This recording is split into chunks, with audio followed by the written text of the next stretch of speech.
ช่วยกดปุ่ม Subscribe ติดตามกดกระดิ่งเตือนเป็นกำลังใจให้กับบ้านเย็นสตูดิโอด้วยนะครับ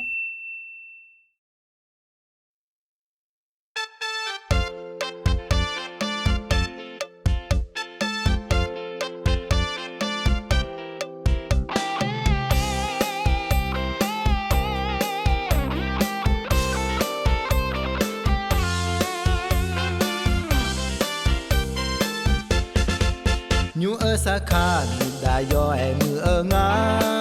เพราะน้าห้องเงอาจจะดูขอชาเลงา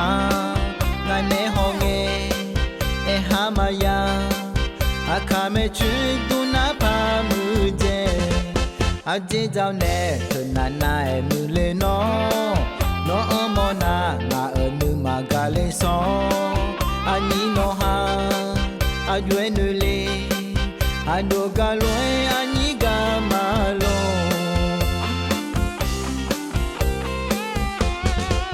ตัวมือมีห่อตาบีกันเนล่าอย่าเพียงคืนนี้ถ้าเช่นเนล่าอาโดนมาอันนี้น้องแต่ดีจีมาอาเจเจ้าก็น้องแต่เนื้ออาเจมีเน่เธอรวยเธอลาMama ese ajimine adonu manon te yaga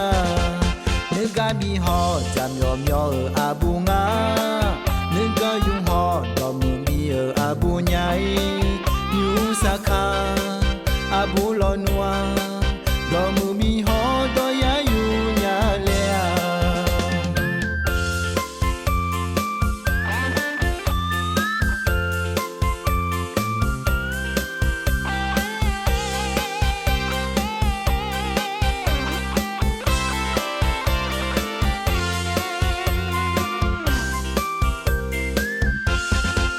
ตัวมือมีห่อ